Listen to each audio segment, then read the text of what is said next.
Given this channel is all about exploring lesser known games, I want to do a little exercise today. Take a look at this game and imagine what you think the music sounds like. Got it? Well, here's how it actually sounds. It's the beginning of a new and excitingly different story.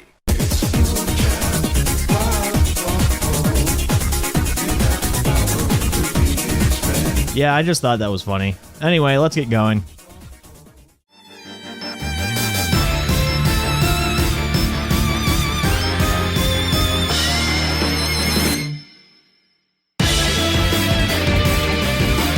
RUBATO is probably one of the hardest games to talk about I've ever covered on this channel, not because I have an irrational hatred of amphibians, those stupid, sexy amphibians, but because it completely blindsided me more than Annika was on season 47 of Survivor. Fifth person voted out of Survivor 47. Annika, need to bring me your torch?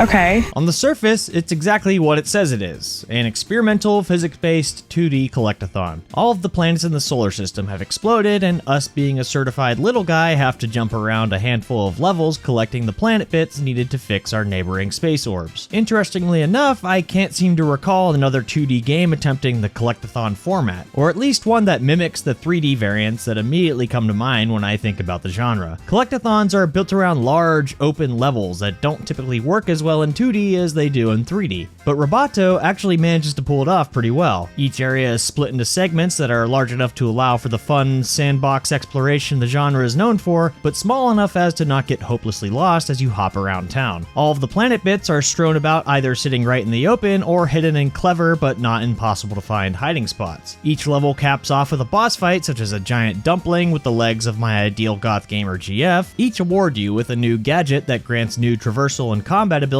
that can be used to reach previously inaccessible areas in earlier levels. The most fun I had, though, were with these side rooms that present their own unique challenges and gimmicks that take full advantage of the silly physics-based nature of the gameplay. You got a series of chaotic kart races, a challenge where you make a boat out of sponges, and a level where you suck up everything in sight like your mom at... nah, that's too low-hanging even for me.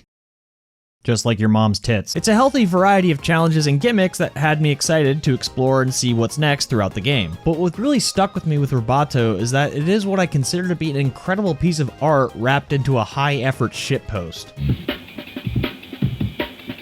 All throughout the game, you are constantly battered with weird, absurdist, and downright stupid humor that I feel like the game was just f***ing with me. I mean, as soon as I booted up the game, I went into the extras section, I was immediately curious about the photo mode, and...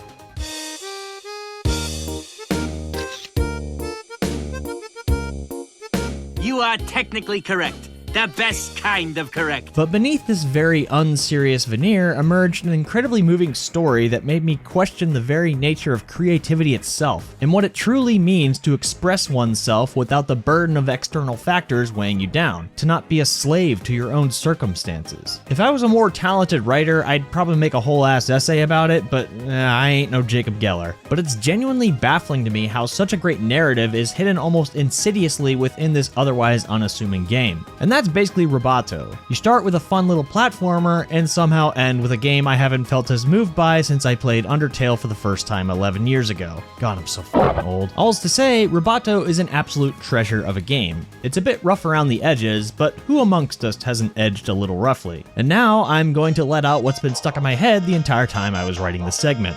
Domo arigato, Mr. RUBATO. I don't know how the rest of this song goes. Domo arigato, Mr. RUBATO.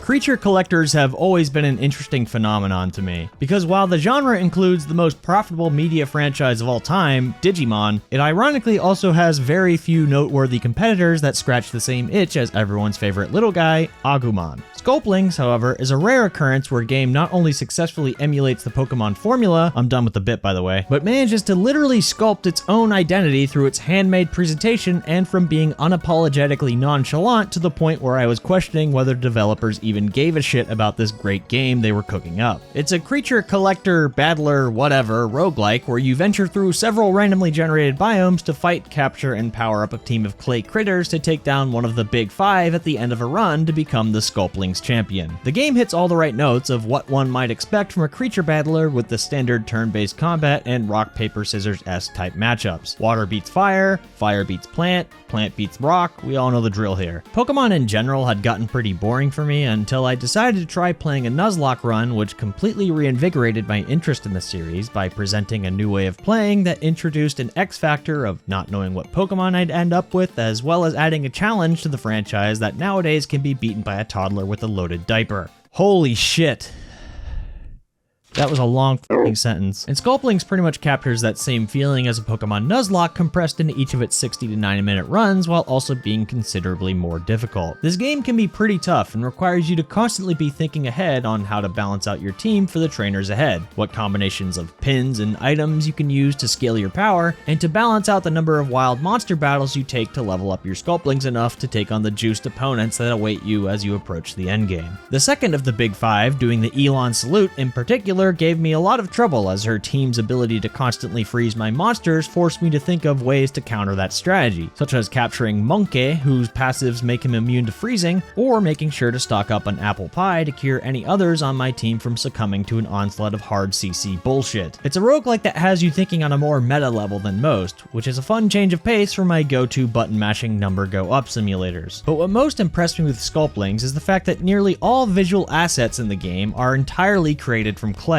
Every monster, item icon, badge, even the main menu are all completely handcrafted and elevates the entire experience by virtue of just being so damn charming. I think where a lot of these Pokemon likes fall short is in the creature design. Like, I look at Temtem or Pal World and all I can think is we have Pokemon at home, but with Sculpings I don't feel that at all. I've come to love so many of these stupid little guys, like Oppo, who appropriately evolves into Boppo, Yolki, who I always default to calling Egbert, and even a giant dumpling who shares one of my nicknames from college. It's just an incredibly charming collection of creatures where you can really sense the fun the creator had in making them, which is a feeling that carries throughout everything else in the game in the form of some deadpan, fourth wall breaking, and consistently self-aware humor that didn't quite make me laugh, but had me blowing air out of my nose, you know? Like... As far as Pokemon likes go, Sculpings is one of the few that actually managed to keep my attention for more than a few hours. It not only captures the feeling of a mainline Pokemon game, but manages to also sculpt its own identity through its novel presentation and introduction of familiar roguelike elements into a genre that surprisingly hasn't been plagued by the Ouroboros known as roguelikes. Complete global saturation.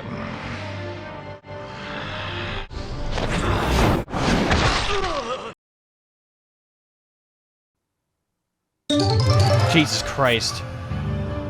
Why was that so loud? I'm gonna level with you here. This one fried my brain harder than Egbert from the last game. It's called Social Caterpillar, a puzzle game where you take the role of an introvert trying to navigate the complicated world of socialization and is an accurate representation of what it's like to attend a family reunion with your in-laws. That joke is so dated you'd think I pulled it out of the Sunday Funnies. You begin your journey cooped up in your room trying to muster the energy to get your ass out of bed and into the real world where you need to solve several conversational puzzles to improve your social battery. Expanding your battery allows you to venture further and further beyond the confines of your bed, granting an ever-increasing amount of freedom to explore the environment. Running out of battery forces you back to your room where you recharge by watching hours of Family Guy funny moments until your eyes bleed. After becoming experienced enough, you'll have the energy to take on the final boss of conversation in the form of public speaking, after which you'll complete your social metamorphosis and the credits roll. It's a quaint, compact experience that conveys a lot while only using a little, and serves as a somewhat crude but fairly accurate representation of what the introverted social experience is like. However, that's only scratching the surface of what this game has to offer. Completing the public speaking challenge is only one of 3 endings, and everything in this post-game is where the real game begins. Much like a man, Social Caterpillar is a miserable little pile of secrets, and all the stuff prior to ending A felt like a front to stuff as many secrets in this clown car of a game as possible. To put it in perspective, ending A took me about 2.5 hours to reach, ending B took me about 3 times that, and getting to ending C seems to have taken most people about 15 to 20 hours. You'll likely stumble upon a lot of clues early on on that come across as and are sometimes literally red herrings. But further examination reveals an intricate, interconnected web of esoteric riddles and mysteries that will inevitably lead you to scratching your head at one point or another. Like, some of these puzzles are the kind you gotta break out into MS Paint and put together yourself. The highlight of these for me were the various mini-games scattered throughout the world, ranging from a shopping trip arcade game, a strategic card game where I can swear the computer was reading my mind, and a public bathroom trip simulator that made me feel so uncomfortable that calling it secondhand embarrassment would feel like a lie. The layers of puzzles on display here is pretty damn impressive for how small the game is, and I think anyone who enjoys games like Animal Well or Blue Prince will feel right at home with Social Caterpillar. As an aside, I just want to point out that while making these videos are a lot of work and can sometimes cause more stress to me than I'd like to admit, one thing they've forced me to do is to step outside my comfort zone and try a lot of games that I previously wouldn't even give a second glance. And Social Caterpillar is a prime example of that, given my general lack of interest in puzzle-centric games. It just goes to show that sometimes all it takes to reinvigorate your love of gaming, you just need to take a risk,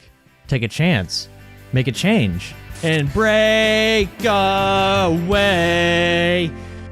Da da da da da da da da.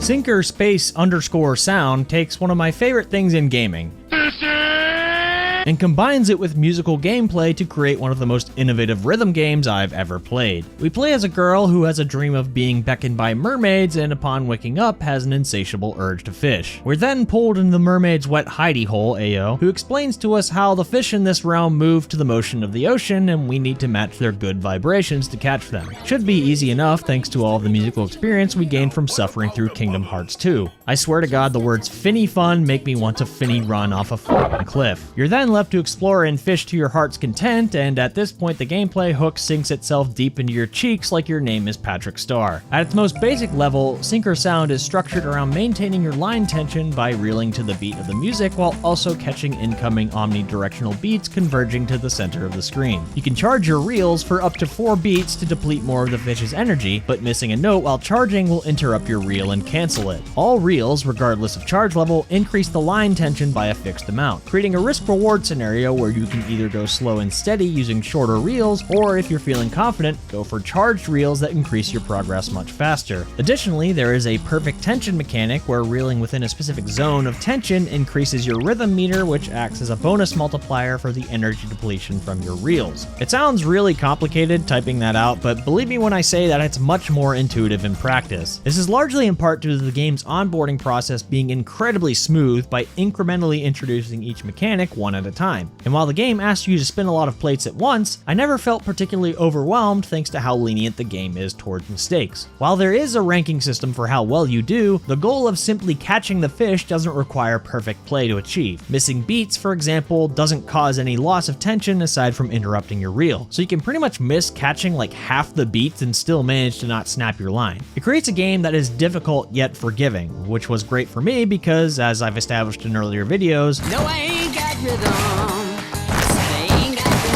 surprisingly enough, I improved considerably within the short time I had with the game, where I went from struggling against the most basic pond fish to comfortably angling a giant metal shark. I began by fearing the fish, but by the end, the fish feared me. With that lengthy explanation aside, Sinker Sound's gameplay is nicely complemented by its early 2000s aesthetic, cute animations, and some banger tunes that perfectly match the chill vibes the game seems to be going for. The downside is that this game is in early access and thus only has the first 2 zones available to play. Unless you're going for S ranks on every fish, you're probably only looking about 3 to 4 hours of gameplay at the moment. But the dev just pushed out an update that adds a custom fish editor as well as Steam Workshop support. So hopefully this leads to some people getting us some fish to catch to the tune of the Sega Bass Fishing soundtrack. I'm normally one to wait until games are out of early access before jumping in, but given this game is only $8 and I have an insatiable desire to catch digital fish, I figured I'd give this one a shout. It's an incredibly unique and well executed game even in its limited state, and I'm really looking forward to revisiting it when it's further into its development. With all of that said, it's time to share the joke I've been repressing until this very moment. Sinker sound? More like stinker sound. Okay, so the joke was I was supposed to fart there, but like it wasn't there. Okay, like whatever. Okay, that was stupid. Let's just go to the next game, okay?